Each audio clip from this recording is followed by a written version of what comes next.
Yesu eleki nyonso, kombo na Yesu eleki nyonso, kombo na nguya nyonso. Alléluia. Kombo na Yesu eleki nyonso, kombo na Yesu eleki nyonso, kombo na Yesu eleki nyonso, kombo na nguya nyonso. Na bakombo nyonso awanase, kombo eleki Yesu ezali te. Na bakombo nyonso awanase, kombo eleki Yesu ezali te. Kombo kitoko tika na yembela ye.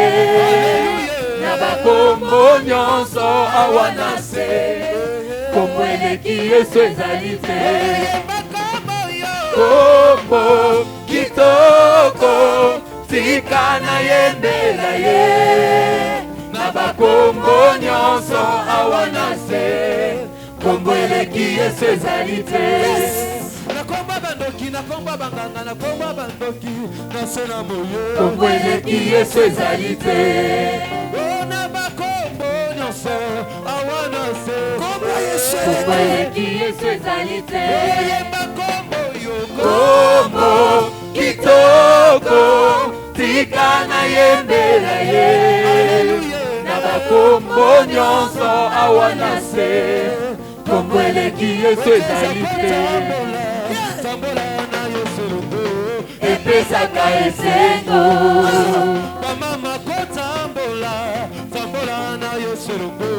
Epesaka esengo, kotambola, tambola, tambola, tambola na Yesu.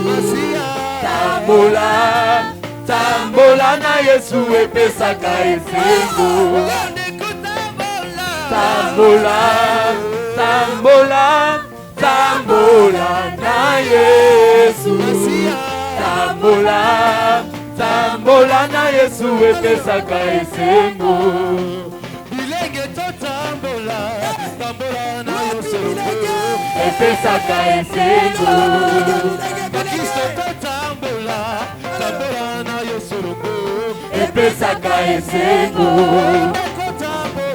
Tambola, tambola, tambola na Yesu. Tambola, tambola na Yesu. Epesaka esengo.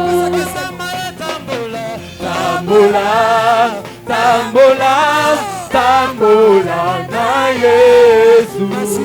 Tambola, tambola na Yesu. Epesaka esengo. Tombama, Yesu tombama na yo tombama, Yesu tombama na yo tombama, Yesu tombama na yo Yesu tombama na yo Yesu tombama na yo Yesu tombama na yo Yesu tombama na yo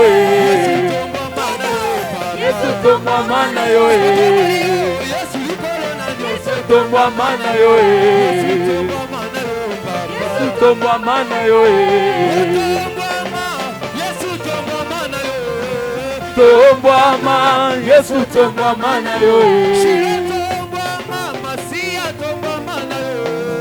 tombama Yesu tombama na yo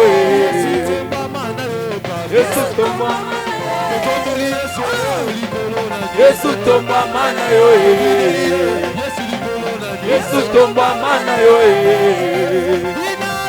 Bina Bina Bina Bina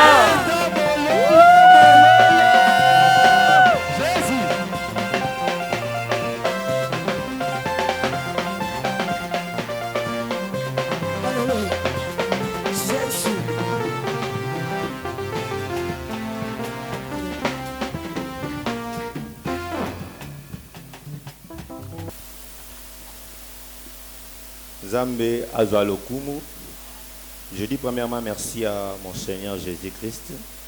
C'est lui qui est le maître des temps et des circonstances. C'est lui qui avait prévu qu'aujourd'hui, je me tiens devant vous pour vous apporter sa parole. Je dis aussi merci à notre papa pour cette marque de confiance qui ne cesse pas de montrer au travers de nous tous les jours, malgré nos faiblesses, mais il nous cède sa chair. J'ai un ami, il est maintenant aux États-Unis, il me disait souvent, il avait son ministère quand il était avant ici, il me disait une chose, il dit, héritier, tu sais, cette chair, la chair que nous prêchons, c'est tellement cher pour le Seigneur et pour lui, parce que Dieu lui a donné les âmes pour encadrer. Il m'a dit, comme c'est tellement cher, je n'ose pas céder à tout le monde, sauf à la personne qui est chère pour moi et chère pour Jésus-Christ. C'est pour cela que je dis merci à notre papa, parce qu'il nous cède sa chair. Ce n'est pas permis à tout le monde. Je dis merci aussi à vous qui êtes là, parce que si vous n'étiez pas là, on ne pouvait pas parler de la part du Seigneur. Amen. Pour un remerciement, tous on a un reçu kawana. Dans les jours qui viennent, papa Daniel, j'ai dit merci. Bisous tous ceux qui n'ont pas pour le moment. Mais le moment viendra. Amen. Est-ce qu'on peut acclamer pour le Seigneur? Le moment viendra. Le tombeau est vide.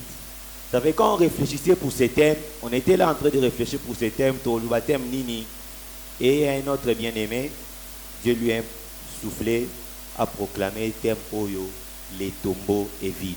Parce que le moment où lui, le Saint-Esprit lui a proclamé, or c'était décidé au ciel. Parce que quand il a proclamé que notre thème, les tombeaux est vide, étant au côté prière, réellement Dieu nous a parlé. C'était lui qui avait prévu ce thème. Pourquoi? Parce qu'il a vu Nayo, Zambalinga ressuscité l'eau comme il koufa na bo moinayo. Oui, j'aime, dans le bata, quoi mettre à l'oba. C'est un jour spécial pour moi. C'est un jour spécial pour moi parce que c'est au deuxième trimestre. Et aujourd'hui, Dieu a permis, et c'est la troisième jour de la campagne. Oh, bien aimé, Zamba le karatika bilembo. Ceux qui Zamba le ki atika blembo. Zamba ko le kate pour tika la même histoire.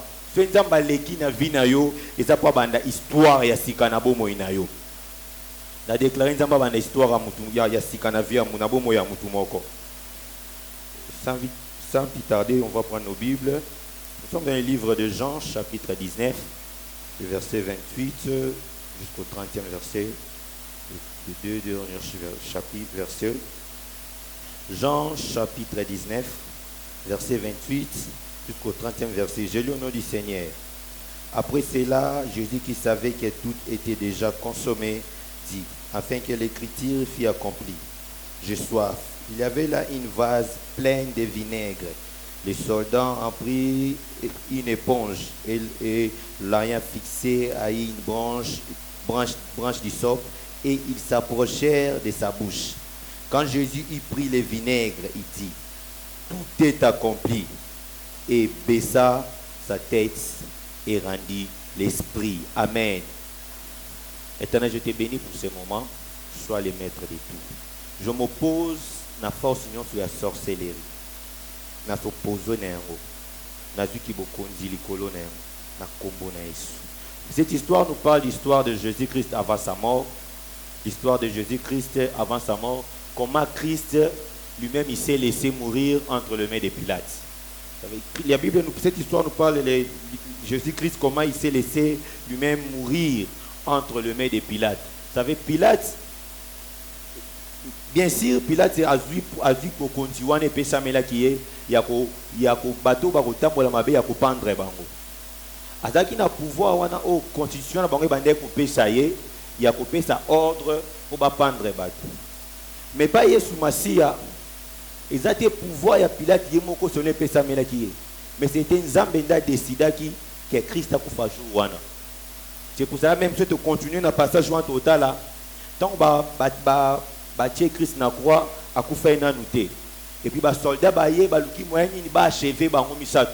Babandi na les deux voleurs bazaki na ba coin ba achever bango. Tant ba comme pas Yesu Masia, tant ba tali Christ déjà mi kende laki. Donc au boma Yesu Masia ezaki na volonté à Pilate, ezaki na volonté à Jésus-Christ.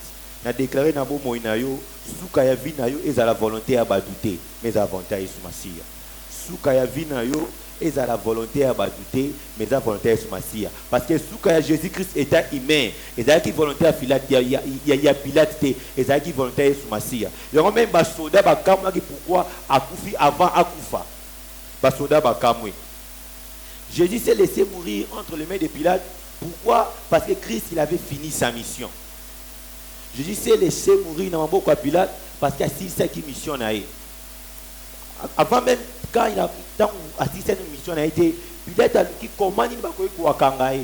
Mais à tout moment, comment il a arrêté, Christ a échappé. Tant qu'il a fini sa mission, maintenant il s'est laissé mourir. Bien, mais Lucas n'a pas mokilio. Mukoloko zonge pas Yesu. Ozongo zasir que mission on a sia mokilio siliciam. Et bien, si nous avons une mission, nous avons fait ça. Chacun de nous a un zéla où nous avons tracé les aleka. Nous avons un loko au mot qu'on a tinda au sale. Ce qui est au na kibomutu na yo personnellement, ozo sentir que ndenge nga na zabo na comme nous na suka mission na ngate. Bien, mais il ne faut pas accepter la mort. Il ne faut pas accepter la mort tant qu'on dit aussi sinon makamoko ça na vite. Il ne faut pas accepter la mort. Oui, à tous au bel ndenge ni.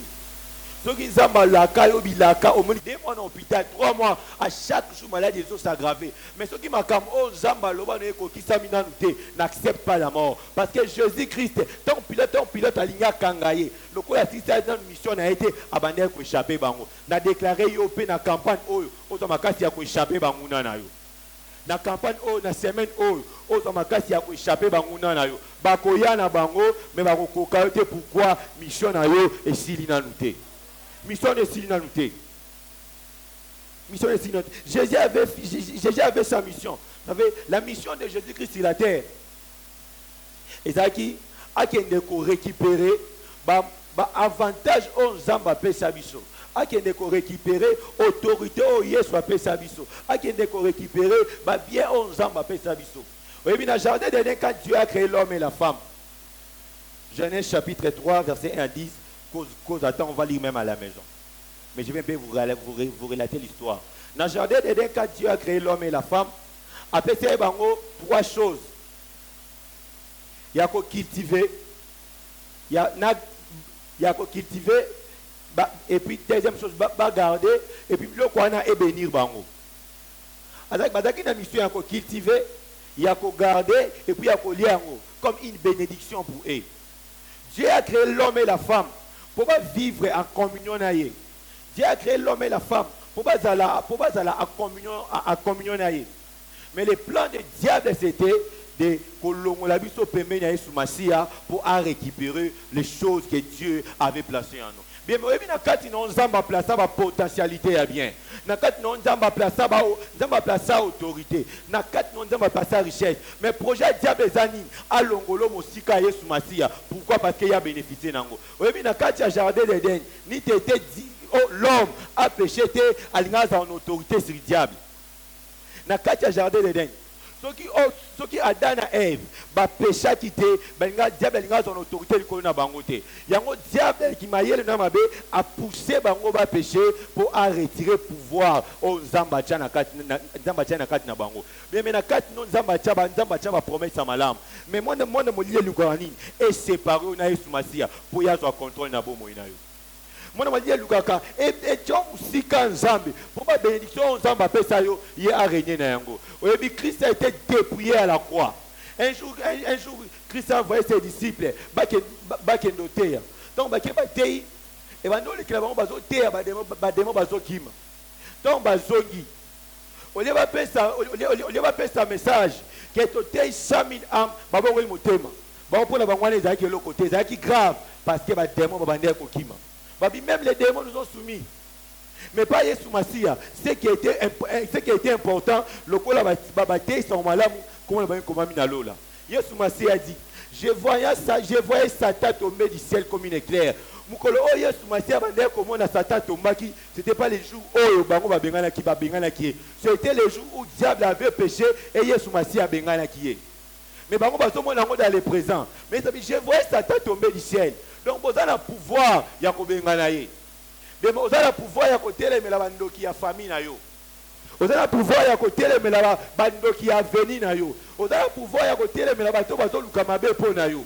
Mais c'est que le diable fait dans nos vies, à boto la biso autorité wana, na déclaré na vie à mutumwa na pokwa lelo. So ki nzamba boto la ki autorité, na déclaré zote la yo. So ki diable aiba ki ba bénédiction Yesu Masi a pesa ki yo dès le commencement ya mokili. Na déclaré na pokwa lelo okobima o lengo ya kité okobima na yango. Parce qu'aujourd'hui, Christ a décidé, il y a qu'on sa vie sur la présence naïe. Diable il a créé des choses à Longoli, à réussir par Kolongola Mout, dans la présence de Yesu Masia. Mais désobéissance, il y a Adam et Ève. Et Longola qui bango, de Yesu Masia. Il ne faut pas qu'on s'ala. Comment je peux dire? Être désobéissant devant la face de Dieu. Il faut yo kamaka muzamba zolo banayo.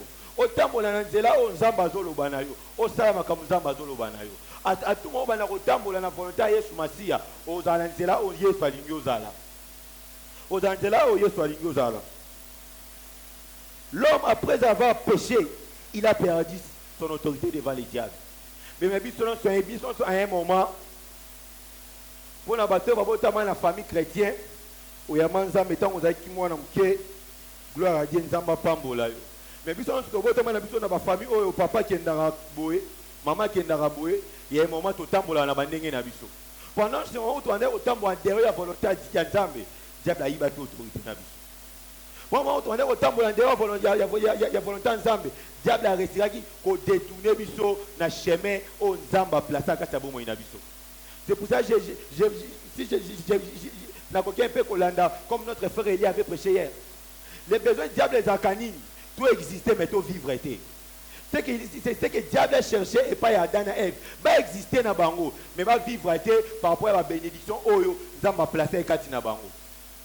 C'est que le diable cherche dans nos vies, c'est ça. Tout vivre, mais tout existait.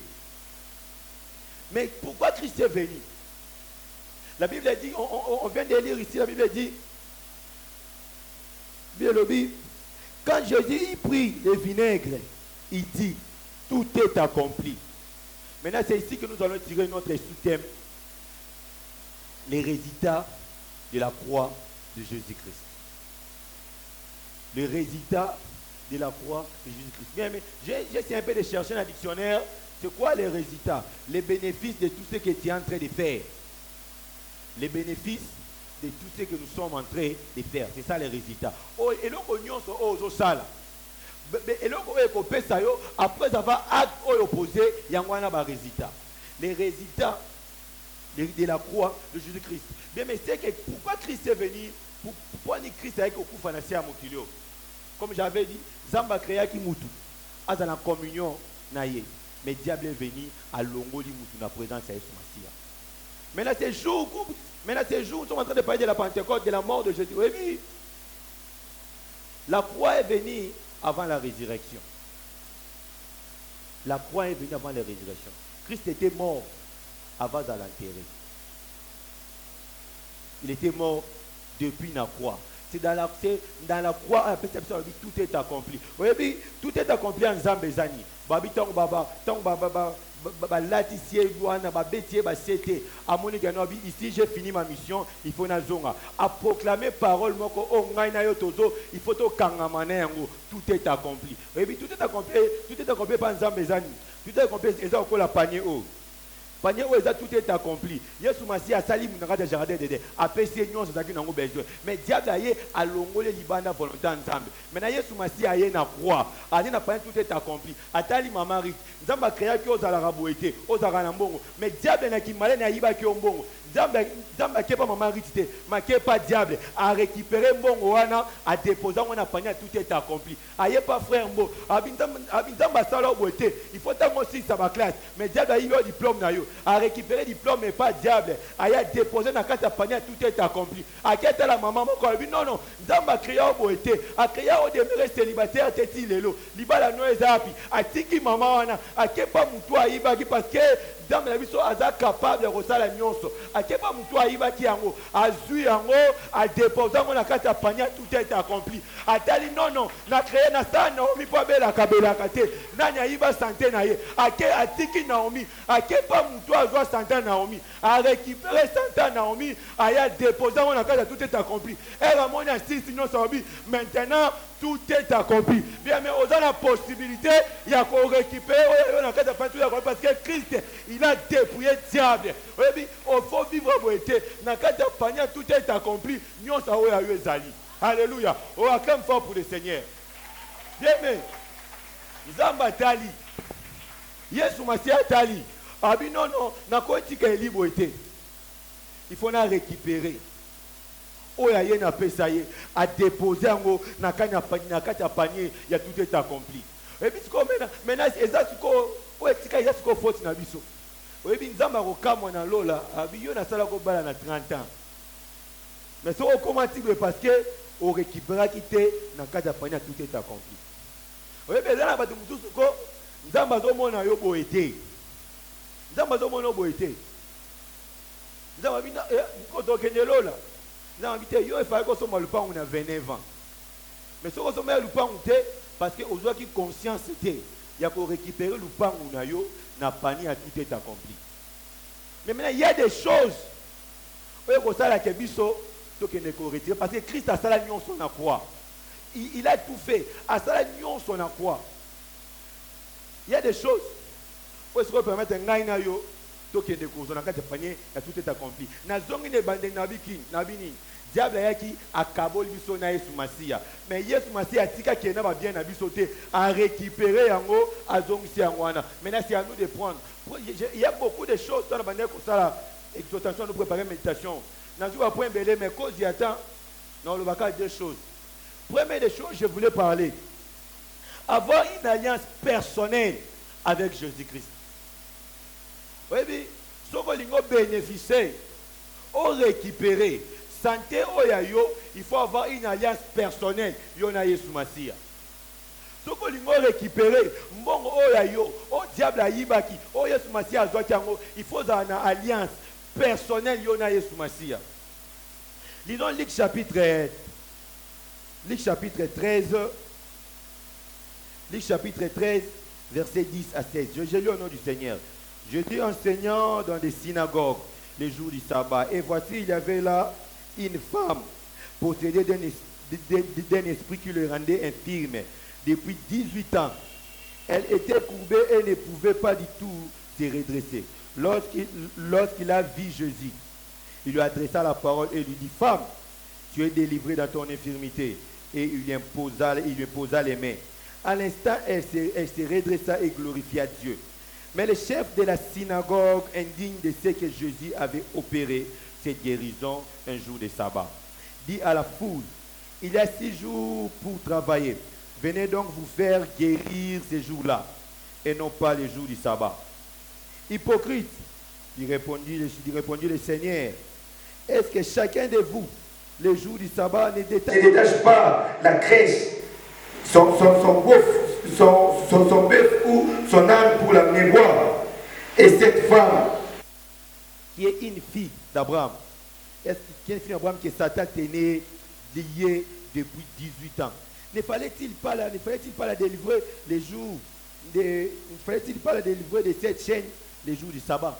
Oui, cette histoire est dans le vie sur le comment. Et ça qui n'a moi la femme encore, diable a tenu qui est courbé, malade pendant 18 ans. Diable a kanga qui est pendant 18 ans. Ok, moi si wana. Azaki na promesse ya ko la courbé pendant 18 ans, a promesse ya ozala guéri. Bible lobi na verset 16. Christ a lobi. Et cette femme qui est une fille d'Abraham. Moi seul. Azaki na droit ya guérison pourquoi? Abane ko appartenir na alliance oyo Nzamba sana Abraham. Alléluia. Abane ko appartenir na alliance oyo Nzamba sana Abraham. Mais kozanga koyeba ki azo appartenir na alliance oyo Nzamba sana Abraham amitiki a accepté maladie wana et zoé pendant 18 ans. Mais moi je suis na maladie wana parce que en elle-même consciente que naza na alliance na Abraham. N'importe toi qui conscient que non, j'ai une alliance personnelle avec Abraham. Naza na descendance à Abraham. Et puis pour la moi suis qui malade. Situation où ils ont kangayo wana. Ils ont droit ko kangayo te, ils ont alliance na Yesu Masia. Position où ils ont courbé wana. Ils ont droit ko courbé te parce que ils ont alliance na Jésus. Situation où ils ont lié, ils ont droit de pourquoi parce que ils ont alliance na Yesu Masia. Mais le problème avec cette fille, pendant 18 ans elle qui malade, elle a au coup d'atteindre mutu liboso na ye a rappelé qu'ils ont alliance personnelle avec Abraham. Pour cela moi chose. Pendant 18 ans, Yesu Masia a le cas dans Zéla na yete. Pour la qui sait que non, on a le droit qu'on a la maladie. Pourquoi? Parce qu'en toi, on a la promesse à Abraham. On peut cober la terre. Mais hier, toi, fidèle bien-aimé. Un jour, Yesu Masia a le cas dans Zéla na yete. Na déclaré Yesu a le cas dans Zéla, mutumoko na pokwa lelo. Yesu Masia a le cas dans Zéla, mutumoko na pokwa lelo.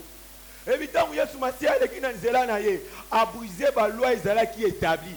Yesu Masia n'a pas quoi lelo a brisé la loi établie à quartier na yo. Yesu Masia n'a pas quoi lelo a brisé la loi établie à famille na yo. Yesu Masia n'a pas quoi lelo a brisé la loi établie na kata ya ndako kota. Oyebi na époque jour à sabbat ko ça le côté. Et ça qui jour consacré à Nzambe. Na jour à sabbat ko ça le côté. Et là, toujours, mon comme ça, la l'autre côté. Donc, ils allaient qui loi ou épais qui. Bien, mon condia loi yé, mon condia jour wana yé. Bien, mon condia jour wana ko le kana famille na yo. Bato batia ba loi bazana mutu asala bango. Ah, zamba ko délivrer yo. Et puis loi ils allaient qui mukolo ko ça l'autre côté mukolo saba.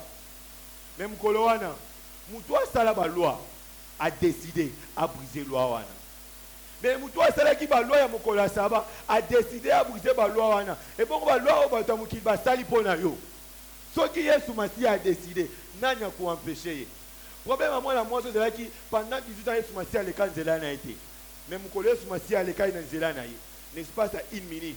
Moi je suis à Bikaki. Ata batu balobi oya Yesu qui a décidé ko sala. Bien mais batu baloba ki na bango. Mais gezo Yesu mutako ko longola ngwa zala kité. Oyebi kwa Yesu Masia ko bakoloba na bango mais o Yesu Masia ça na croix mutu akolongola ngo likola bo moina yo azate balobaki na bango okoyi ko sala ebo ete quand même balobaki mais pouvoir ya kolongwa et pe ça melaki bango te pouvoir ya kolongwa ezake pa Yesu Masia bien aimé oyebi Zambe na biso tika biso makamba pété pour ça ya passe oyebi ata oyebi Zamba pesa biso pouvoir ya koloba le pouvoir ya kolongola Yesu appelle ça bisoté. Pourquoi?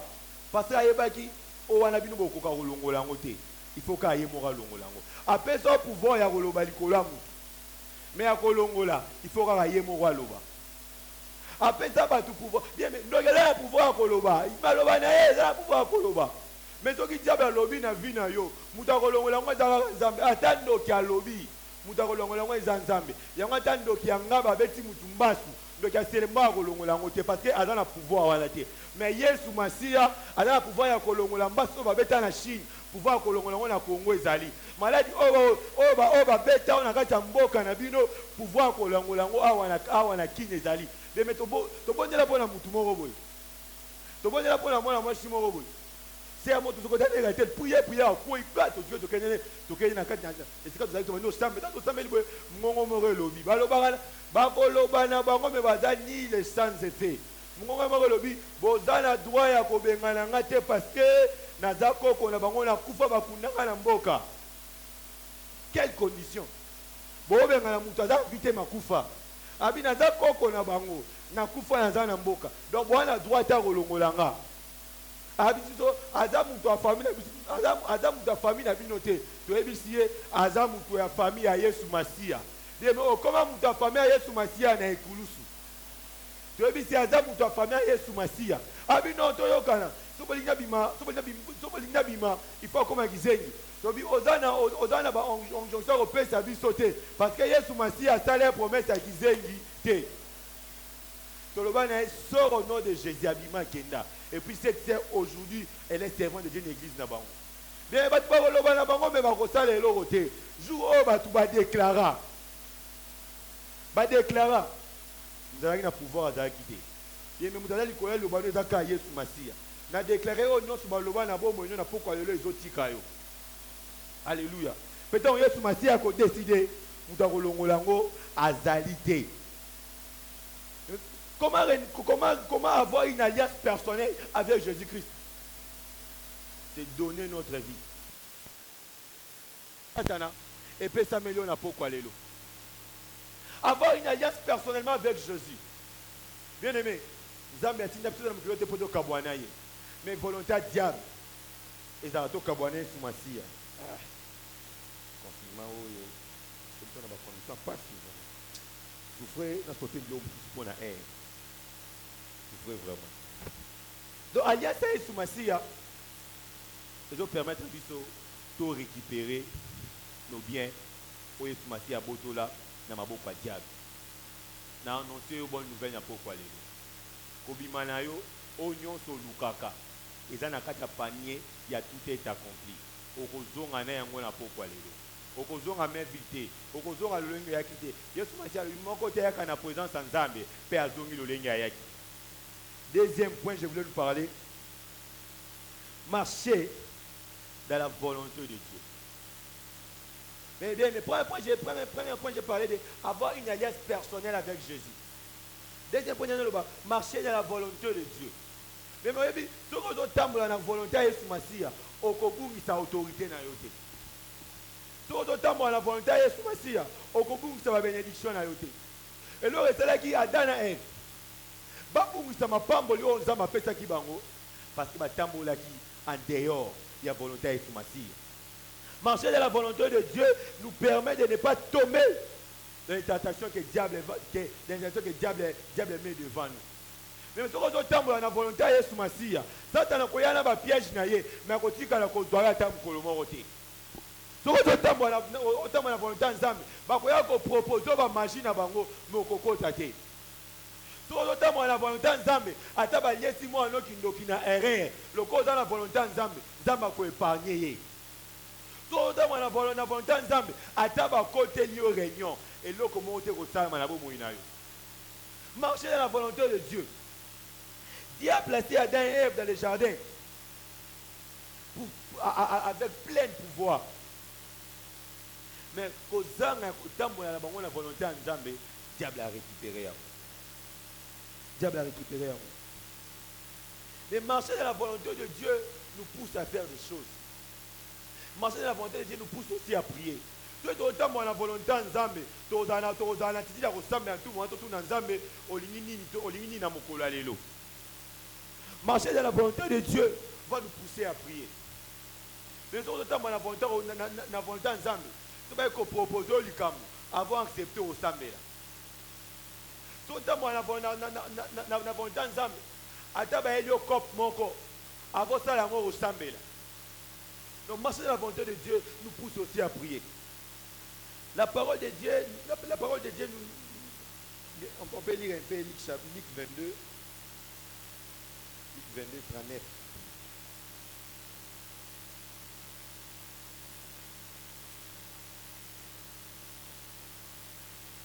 Luc 22, 39, j'ai lu au nom du Seigneur, la Bible dit. Après être sorti, il alla selon les coutumes à la montagne des Oliviers. Ses disciples le suivirent. Lorsqu'il fut arrivé dans ces lieux, il leur dit, priez afin que vous ne tombiez pas dans la tentation. Alléluia. Priez afin que vous ne tombiez pas dans la tentation. Mais mes tentations, mais c'est la prière. Après cette campagne, diable a récupéré encore mais c'est la prière. Alléluia. C'est la prière. La prière nous permet de ne pas tomber dans la tentation du diable. On a déclaré prière au Torosala Lelo. Tant qu'on diable, on comprend que c'est diable. La prière nous permet de marcher selon la volonté de Dieu. La prière permet de marcher selon la volonté de Dieu. Devant les difficultés, devant des problèmes, si nous prions, l'Éternel va nous fortifier. Mais diable, on peut être dans la volonté de Dieu mais ma difficulté koya. Donc autant na volonté à Yesu Masia, difficulté koya. Mais quand les difficultés se présentaient devant nous, le quoi dans la volonté à Yesu Masia, nous avons épargné na piège à Satan. On prie, oui. On déclare sur vous, oui. Ne pensez pas que tant que vous avez directement. Bamsousu baromone yango directement. Bamsousu osala lelo, bamsousu osala lobby, bamsousu osala lobby wana kuna. Bien mais ate umeli tikala na nzela Yesu Masia e kokokisama na bomo inayo. Oh nyoto zotenga nzambe lelo, je te dis kokokisama. Besoin ozana ngolo je te dis kokokisama. Et kokokisama quand to éviter. Jouer kokokisama ngana éviter. Mais na éviter nzambe na lola. Un jour akoloba mo itele mapona bomo inayo. Moi écouter les mapons na vie na yo. Moi écouter les mapons na vie na yo. Oui, cette femme, nous avons une histoire encore, il y a la femme courbée. On peut aussi avoir nos propres volontés. La volonté de Dieu, il faut y aller. Mais on peut aussi devant les circonstances. Ma scénario est lié. Na salle leur hôtel. Na Simbaboy. Na Kendeboy. Mais devant ma Kambouana, il faut que tu na ressemble la retour ensemble. Devant retour, il faut retourner ensemble. Après awa, bakoya ko proposer biso. Misala ya bien à ma bé. Mais tant que les circonstances vont se présenter, il faut surtout la volonté ensemble. Comme je disais, Job a passé beaucoup de temps dans la condition en face. Job a dit qu'il a vu mon corps bien. Mais Job est malin, il a créé un problème dans la vie à Job. Il n'a pas décidé ça pour aller à Diable. Comment Job a persévéré même dans la vie à passe. Mais on regarde dans la volonté, il y a un problème. Au contraire, dans la volonté, comme je disais, le problème est qu'il y a un je vais dire qu'il y a une volonté à Yesu Masia, mais la difficulté est là qui est. Et pendant ces difficultés, Moutouazaki peut mener à proposer ma cam oyo et comme même la solution à ma bé. Sa femme. Moi, si il y a une proposition, on doit souffrir. Zamba ngope ozo chaque jour à abandonner yo. Finga kaka nzamba ngo comme toi que ne repema na yo. Bien mais batamu qu'il va une proposition na bango. Mais Job a dit qu'il constant pas Yesu Masia. Abi malgré nazo passer na moment ya passe, mais c'est que l'Éternel est mon berger. Batamu qu'il va quoi la proposition ba mabe. Et pour longolo na volonté Yesu Masia. Mais quand on a makambo on nzamba loba na yo. Batamu qu'il va quoi la proposition apparemment comme ça ils semble bien. Mais yo moko yebi alliance kozaki na ngona nzambe. Job a yebi alliance kozaki na ngona nzambe. Yebi quelque part ezaki pe avantageux pour na Job. Ozobela. Tu ka comme dit okufi okepema.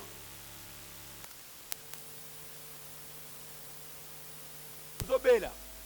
Tu ka comme dit ici okufi okepema na yo. Mais Job a lobi vo mena tika na passion. Mais je crois na nzambe na ngana ndimela. Mais bat ko na proposition na bango. Mais oh Yesu aloba na biso ya on est au kisama na bomo ina biso. Alléluia. Komba Yesu Masia kumisama. Jésus lui-même était humilié devant les gens. Jésus était humilié devant les gens. Balongo lié bilamba, moi en nzambe plein de grâce. Azana nyon so ko kozana nango. Mais batu bakangiye. Ba pendre ba tiene kulusu. Amonie linga kende avant matene kulusu alobi père ko loigner pas na coupe haute mais alobi toutefois bobele volonté na yone ko bisama bien mais mutu nyonso na kati ya mukilo ozala pe moment moko ya muke ya ko raisonner pour na bomo inayo mais quand même raisonnement il est pour na bomo inayo penser pe na volonté en nzambe likola bomo inayo Jésus-Christ atali degré ya makambe bana koloba na ye asali prière abi nzambe okoyi ko éloigner pour na coupe ete bien ngali botote abi toutefois oyo ndo décider yango ekokisama mais oyo décider ça la maté mais oyo nzambe nde erégner likola bomo inayo erégner likola bomo inayo erégner likola bomo inayo Mais madame qui va quoi décider le collab binayo. Mais yo t'as la alliance au sein ensemble. Et que pousser yo au tambola nanzela Yesu Masia. Et que pousser au tambola nanzela Yesu Masia. Mais madame qui va décider la bango, bazana moi dit le collab au inayo. Madame qui va décider la bango, bazana moi dit le collab au inayo. Mutala moi dit le collab au inayo. Et ça Jésus-Christ. Yango na pourquoi lelo kangama na Yesu Masia wana. Na pourquoi lelo kangama na nzambe. Parce qu'il y a des gens qui ont été mais tout est accompli pour vivre yango. Il faut avoir une alliance personnelle avec Jésus et rester dans sa volonté. Sa volonté va te pousser à prier. Pour vivre ma grâce ensemble et le Alléluia. Nous avons créé une pleine grâce. Nous avons créé aux vie épanouie. Mais la campagne aux bimane lo comment on a pourquoi les lots. Renouvelle ton alliance avec Jésus. Marcher selon sa volonté, ça va te pousser à prier. Trois choses. Au tambour na reste ya année otozali okomona le boko nzambe ko sana bo moinayo. Au moins nzambe ko agir na bo moinayo. Au moins organiser nzamba ko sala bo moinayo. Ata diable a bloqué ndengeni. Il faut que tu renouvelles ton alliance avec Jésus. Christ a témoigné. Ata diable a kangon ndengeni. Il faut que tu renouvelles ton alliance avec Jésus. Nzamba ko témoigner. Abi non non, yebo ko simba yete. Azana droit maintenant, il y a que nous récupérer ba bien naé na kata pania tout est accompli. Ana droit maintenant, il y a que nous récupérer ba bien naé na kata pania tout est accompli. Est-ce que muto azana cap, azana prêt? Il y a que nous récupérer. Akobetele sumabo. So oza prêt, il y a que nous récupérer bo l'âme oyayo. Bien avant to sambela na lingi to sale lo moko. Avant de ça, il y a ça et l'eau moko. Ce que vous avez na pourquoi les lots, vous avez le temps pour faire ça bon, il n'est pas estimé. Bien mais guérison aux oluka, Christ a tient on a panier tout est accompli. So na kacha bon mo inayo. Hier aux alliance na estimé. Aux une opportunité il y a quoi accepter Christ. Donc le Seigneur est sauveur.